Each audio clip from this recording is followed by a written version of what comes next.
Welcome to my channel student. अभी जो हम लोग पढ़ रहे हैं वो हम लोग प्रॉफिट एंड लॉस के आगे का टॉपिक पढ़ रहे हैं। प्रॉफिट एंड लॉस में मैंने आप लोगों को जो क्वेश्चंस करवाए थे वो बेसिक के क्वेश्चन हैं। कॉन्सेप्ट के लिए वो क्वेश्चंस आप लोगों के लिए थे, ठीक है। आज मैं आप लोगों को जो पढ़ाने वाली हूँ वो आप लोगों का है डिस्काउंट यानी कि छूट, ठीक है। डिस्काउंट हम लोग पढ़ने वाले हैं आज, और ये भी प्रॉफिट एंड लॉस का ही आगे का टॉपिक है। इसे बोला जाता है छूट, ठीक है, या फिर इसे बोल सकते हैं हिंदी में बट्टा, ठीक है। तो देखिए, आप सीधे से आप समझते हैं यहाँ पे, अगर आप लोग जब कभी भी अपने मार्केट में जाते हैं तो आप लोगों ने देखा होगा कि आप लोगों को कुछ छूट दी जाती है, ठीक है, कुछ डिस्काउंट्स लिखा हुआ होता है। तो जब आप देखते हैं कि यहाँ पे इतने की डिस्काउंट है तो आप लोग क्या करते हैं, फिर उसी में जाते हैं और वहाँ से सामान परचेस करके लेके आते हैं। लेकिन देखो, डिस्काउंट देने का मतलब दुकानदार का क्या ये है कि उसे लॉस हो रहा है, क्या वो मैनेज नहीं कर पा रहा है? अगर वो लॉस में चल रहा है और फिर भी डिस्काउंट दे रहा है तो सीधी सी बात है, बहुत जल्दी उसकी शॉप क्या हो जाएगी, बंद हो जाएगी, जो कि पॉसिबल होता नहीं है, ठीक है। तो देखो, डिस्काउंट का क्या कॉन्सेप्ट होता है पहले हम वो देख लेते हैं।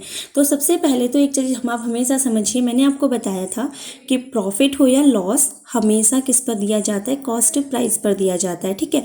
उसी तरीके से जो डिस्काउंट होता है यानी कि जो छूट होती है वो हमेशा मार्क्ड प्राइस पर दी जाती है, ठीक है, ठीक है, मार्क्ड प्राइस पे दी जाती है। तो यानी कि अंकित मूल्य पे दी जाती है। तो जो बट्टा होता है वो हमेशा किस पर दिया जाता है, आपका अंकित मूल्य पे दिया जाता है, यानी किस पे दिया जाता है, मार्क्ड प्राइस पे दिया जाता है, ठीक है। तो देखो, यहाँ पर हमारा ये समझ में हमें आया कि जो डिस्काउंट है वो किस पर दिया जा रहा है, हमेशा मार्क्ड प्राइस पे दिया जा रहा है, ठीक है।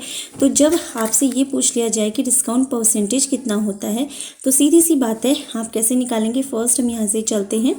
हमारा अगर आपसे पूछ लिया जाए कि डिस्काउंट परसेंट यानी कि छूट प्रतिशत कैसे निकालेंगे, तो डिस्काउंट अपॉन MRP इंटू 100, यह आपका क्या होता है, डिस्काउंट परसेंट होता है, ठीक है। अगर मैं बोलूँ कि मैं आप लोगों को 500 रुपये का सामान है और उस पर मैं आपको छूट दूंगी 20 रुपये की, ठीक है। कितने रुपए की छूट देने वाली हूँ मैं आपको, 20 रुपये की छूट देने वाली हूँ। तो कितना परसेंट, या चलो मान लो 200 रुपये की छूट देने वाली हूँ, ठीक है। 500 का सामान है, 200 की छूट दे रही हूँ। तो जो आपका यहाँ पे एग्जाम्पल समझते हैं, तो जो आपका डिस्काउंट परसेंटेज होगा वो क्या होगा, 200 रुपये की छूट कितने पर, 500 पर गुणा 100, ठीक है। जितना कट सकता है काट लो। तो 5 से काटूंगी 20, तो कितने परसेंट का डिस्काउंट आ गया, 40%, यानी कि दुकानदार आपको कितने परसेंट की छूट दे रहा है, 40% की। तो फर्स्ट आप लोग ये फॉर्मूला ध्यान में रखिए, डिस्काउंट हमेशा MRP पे निकलता है बाय डिफ़ॉल्ट, ये आपका इसका फॉर्मूला हो गया, ठीक है। अब आते हैं हम लोग इसके नेक्स्ट में। देखो, यहाँ पे अगला जो होता है, डिस्काउंट परसेंट तो निकल गया, लेकिन जब डिस्काउंट रुपये में निकालने को बोलेगा तो MRP में से जो सेलिंग प्राइस माइनस करके आता है वही क्या होता है, आपका डिस्काउंट होता है रुपये में। मतलब विक्रय जो हम जितना मेरा अंकित मूल्य है और जितना मेरा विक्रय मूल्य है उनके बीच में जो भी रुपयों में अंतर आता है वही मेरा क्या होगा, छूट होगी, कि इतने रुपये की छूट आपको दी जा रही है, ठीक है। प्रतिशत तो डिस्काउंट बटे MP गुणा 100 होगा, ठीक। अगला हमारे पास आता है, आप लोगों ने काफ़ी टाइम देखा होगा कि लिखा रहता है बाय 2 गेट 1 फ्री। जब मॉल्स में जाते हो बाय 3 गेट 2 फ्री, ठीक है, तो बाय 1 गेट 1 फ्री। तो जब ऐसा लिखा हुआ रहता है तो उस समय पे वो भी एक छूट है, लेकिन वो छूट क्या दी जा रही है आपको, डायरेक्ट पैसों में ना दे करके आर्टिकल्स की फॉर्म में दी जा रही है, ठीक है। तो वो छूट कैसे निकाली जाती है हम वो देखते हैं, ठीक है।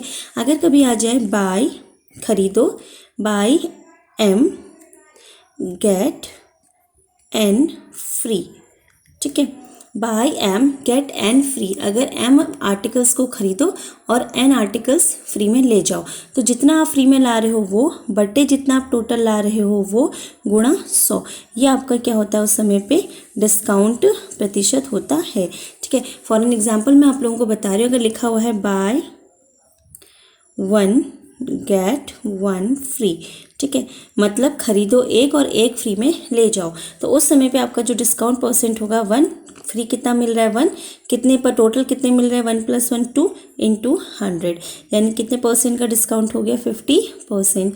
तो buy M get N free अगर होगा तो जितना आपको फ्री में मिल रहा है वो डिवाइड में जितना टोटल आप आर्टिकल्स ले रहे हो वो गुणा 100 कर दोगे, ये मिल जाएगा। और ये क्वेश्चन आपके एग्जाम में बहुत बार पूछा भी जाता है, तो ये आपको पता भी होना चाहिए। ठीक है, अब आते हैं हम अपने नेक्स्ट में। नेक्स्ट हमारे बेसिक में अगर हम जाते हैं तो अगला हमारा जो बेसिक है वो ये कहता है कि कभी कभी आता है हमारा सक्सेसिव डिस्काउंट। क्या होता है सक्सेसिव डिस्काउंट? सक्सेसिव डिस्काउंट का मतलब क्या होता है? देखो, सक्सेसिव डिस्काउंट मतलब लगातार जो आपको डिस्काउंट मिलते हैं। ठीक है, सक्सेसिव डिस्काउंट क्रम से मिलने वाले डिस्काउंट बोल सकते हो, या फिर से बोलते हैं समतुल्य बट्टा। इसका जो सक्सेसिव डिस्काउंट है उसका एक समतुल्य बट्टा निकाला जा सकता है। ठीक है, तो देखो जो ये सक्सेसिव डिस्काउंट है, क्रम से मिलने वाला डिस्काउंट, ये कैसे होता है? आप लोगों ने देखा होगा कि दुकानदार क्या कहता है कि मैं पहले आपको 20% की छूट दे रहा हूँ, फिर 10% की छूट। ठीक है, टू डिस्काउंट्स 20% 10%। ठीक है, तो समतुल्य बट्टा हमारा निकाला जाता है। ठीक है, तो हम यहाँ पे देखते हैं अगर हमारे पास 2 डिस्काउंट हैं तो उसे एक सिंगल डिस्काउंट में कैसे परिवर्तित किया जाता है। डिस्काउंट हमेशा एक लॉस की तरह ट्रीट होता है, क्योंकि हम जो भी क्वेश्चंस बनाते हैं डिस्काउंट के वो हमारे शॉपकीपर हैंड से सॉल्व किए जाते हैं। तो शॉपकीपर के लिए यानी कि दुकानदार के लिए जो बट्टा होता है वो एक लॉस का ही काम करता है। ठीक है, इसलिए हम यहाँ पे फॉर्मूला लगाते हैं, तो ये बन जाएगा माइनस का D1 minus D2 plus D1 D2 upon 100। ठीक है, इसको सॉल्व करने से जो भी परसेंटेज वैल्यू आएगी वो आपकी एक बट्टे में कन्वर्ट हो जाएगी। ठीक है, उसका मान नेगेटिव में आएगा, लेकिन आपको आंसर में नेगेटिव नहीं मिलेगा क्योंकि वो बट्टा है और छूट जो होती है वो मैंने अभी क्या बताया आपको हमेशा नेगेटिव होती है। ठीक है, तो ऑप्शन में वो पॉजिटिव लिखा मिलेगा, उससे कोई फ़र्क नहीं पड़ता है, आंसर पॉजिटिव ही होता है। लेकिन हम बोलते हैं ना कि जब क्वेश्चन सॉल्व करेंगे तो क्या कॉन्सेप्ट रहेगा उसका, प्लस होगा 100% में या माइनस होगा, तो वो माइनस होता है। ठीक है, एक चीज़ और हमारे जो क्वेश्चन में आएगी वो ये आएगी कि जैसे मैंने बोला था कॉस्ट प्राइस आपका हमेशा 100% होता है, वैसे ही जो मार्क्ड प्राइस होता है ये भी आपका क्या होता है 100% होता है। तो ये हमारा फिक्स होता है, क्योंकि मार्क प्राइस भी किसी भी आर्टिकल का चेंज नहीं किया जा सकता। ठीक है, जो चीज़ जो वैल्यू बदल नहीं सकती, जो वैल्यू बदली नहीं जा सकती है, उसी को हम 100% वैल्यू बोलते हैं। ठीक है, अब देखो हम लोग यहाँ पे एक कॉन्सेप्ट और मैं आपको बताती हूँ, इस पर बेस्ड क्वेश्चन यूटेट 2 सीटेट 2 हमेशा पूछा जाता है, डायरेक्ट इस पर बेस्ड होता है। अगर आपको याद रह सकता है ये फॉर्म तो आप इसे याद जरूर रखें और अपने क्वेश्चन का आंसर बहुत आसानी से निकाल लें। ठीक है, mark price upon cost price यानी कि अंकित मूल्य बट्टे क्रय मूल्य बराबर होता है 100 प्लस प्रॉफिट परसेंटेज का न्यूमरिक वैल्यू। मतलब अगर 10% का लाभ हो रहा है तो उसका 10 यहाँ पे लिख दीजिए। ठीक है, P का मतलब है प्रॉफिट परसेंटेज का न्यूमरिक वैल्यू, संख्यात्मक मान किसका, लाभ प्रतिशत का, बट्टे 100 माइनस डिस्काउंट यानी कि 100 माइनस डिस्काउंट का परसेंटेज वैल्यू का यहाँ पे न्यूमरिक वैल्यू आता है। ठीक है, तो ये इस पर डायरेक्ट कभी क्या करता है, प्रॉफिट परसेंट देगा, डिस्काउंट परसेंट देगा, MP देगा, CP पूछ लेगा। कभी प्रॉफिट परसेंट देगा, डिस्काउंट परसेंट देगा, CP देगा, MP पूछ लेगा। और इन्हीं क्वेश्चंस पे वो हमेशा मूव करता रहता है। तो TT एस्पिरेंट्स के लिए ये इंपॉर्टेंट पार्ट है, इसे आप जरूर अच्छे से समझ लीजिए। ठीक है, और इस पर बेस्ड जो मैं क्वेश्चन करवाऊंगी उन्हें भी आप जरूर समझिएगा। ठीक, अब हम अपने क्वेश्चन में आते हैं। तो यहाँ तक आप लोगों को कोई भी डाउट नहीं होगा, हम अपने नेक्स्ट क्वेश्चन में आ जाते हैं। ठीक है, देखिए पहला क्वेश्चन है, if a shopkeeper gives 2 successive discount then the total discount is, if discounts are 20% and 25% respectively।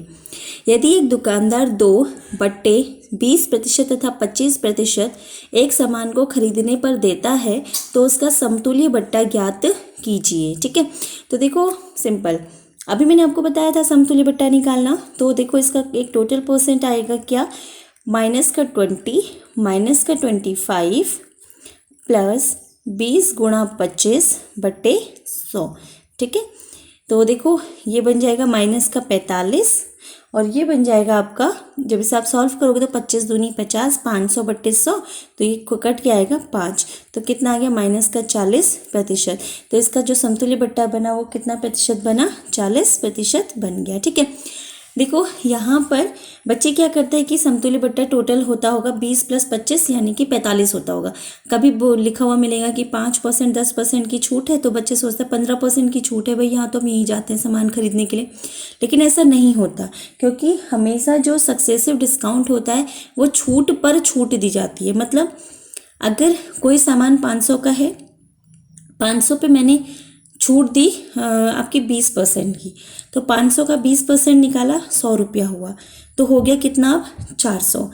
अब जो अगला जो 25% की छूट होगी वो 400 रुपये पर मिलेगी, ना कि 500 पर। ठीक है, अगर वो दोनों छूटें 500 पर मिलती, यानी कि दोनों बट्टे 500 पर मिलते, तो डायरेक्ट 45% होता, लेकिन डिस्काउंट जो है वो डिस्काउंटेड प्राइस पर दिया जाता है, दूसरा डिस्काउंट। तो फर्स्ट डिस्काउंट जो है वो 20% का MRP पे मिला, फिर जो डिस्काउंट के बाद जो प्राइस आया उस पर मिला सेकंड डिस्काउंट, तो वो कभी भी जोड़ के बराबर नहीं होगा। ठीक है, अब इसको बनाने का एक और तरीका मैं आपको बताती हूँ। अब देखिए, इसे बनाने का एक और तरीका है, वो मैं आप लोगों को बताती हूँ।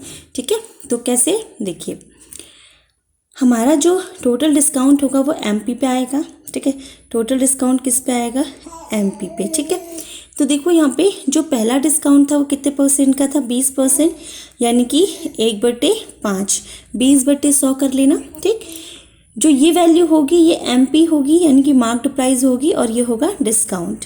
अब आप मुझे एक बात बताइए, मैं यहाँ पे लिख रही हूँ इसे, अगर 5 रुपये का MP है, 5 MP है, उस पर एक डिस्काउंट दे दिया, तो कितने में सेल किया आपने, जो सेल है वो कितने की है, 4 की। तो देखो हम यहाँ पे सेलिंग प्राइस बटे MRP का एक रेशियो निकाल लेते हैं। ठीक है, तो क्या हुआ हमारा सेलिंग प्राइस बटे MRP, तो देखो 5 में खरीदा, 1 की छूट दी, बेचा कितने में, 4 में, गुणा दूसरा कंडीशन है 25% की, 25/100 यानी कि 1/4। इसका मतलब हुआ 4 में खरीदा, 1 की छूट पर बेचा, यानी कि बेचा कितने में, 3 में। इसे गुणा करके जो भी आएगा वो मेरा सेलिंग प्राइस और मार्क्ड प्राइस आएगा, कब, बाद वाली कंडीशन का। 4 से 4 कट गया, ये बन गया 3/5। ठीक है, मतलब 5 में उसका MRP है, और उसको जो बेचा जा रहा है वो कितने में बेचा जा रहा है, 3 में बेचा जा रहा है। तो कितने की छूट दे रहे हो आप, 2 की छूट दे रहे हो, कितने पर दे रहे हो, 5 पर दे रहे हो, गुणा 100। तो कितना बन जाएगा इसे सॉल्व करने पर, इसे काटूंगी अगर, तो ये बन जाएगा 40%। इसका मतलब टोटल छूट हो गई 40%। ठीक है, ये तरीका तब अप्लाई किया जाता है जब आप लोगों के पास ये जो डिस्काउंट की वैल्यू होती है, ये डिस्काउंटेड वैल्यू परसेंटेज में फ्रैक्शन में दी जाती है, जैसे 33 होल 1/3%, 12 होल 1/2%, 11 होल 1/9%। अगर ऐसा दिया जाएगा तो उसको यहाँ पे रख के आंसर निकालना टफ हो जाता है, इसलिए इसका तरीका ये यूज़ किया जाता है। या फिर 2 छूट की जगह पे 3 छूट दे दी जाए। ये क्वेश्चन SSC CGL में पूछा गया था, 3 छूटों का एक समतुल्य बट्टा निकालने को बोला गया था। ठीक है, तब भी ये मेथड आप लोग अप्लाई कर सकते हैं, और ये बहुत सिंपल मेथड भी होता है। ठीक है, चलिए अब आते हैं हम अगले क्वेश्चन में।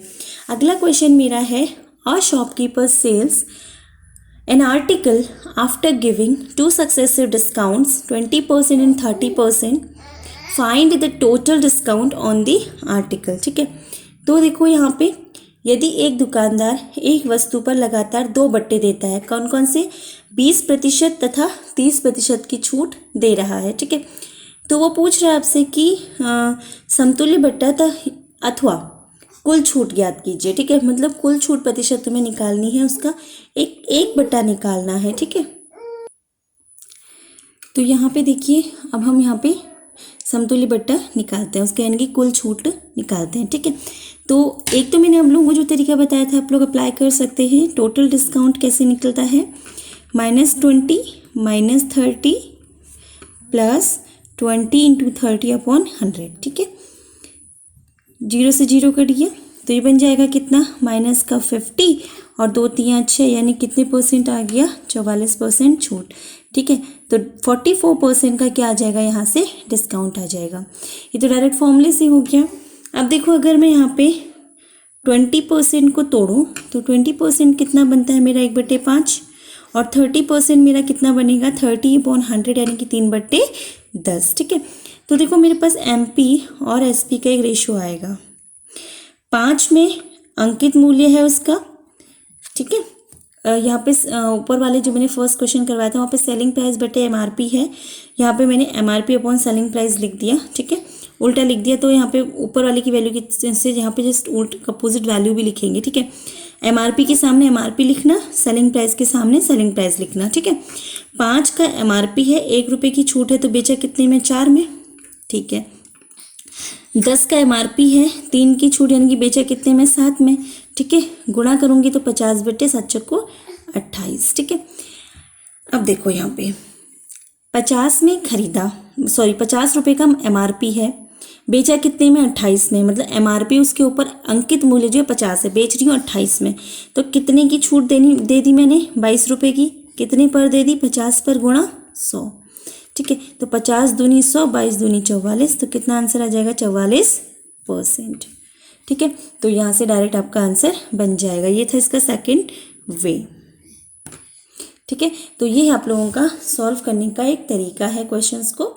ये आप लोगों के इजी वे होते हैं सॉल्व करने के। ये आप लोगों का तरीका बहुत इंपॉर्टेंट तरीका भी माना जाता है। ठीक है।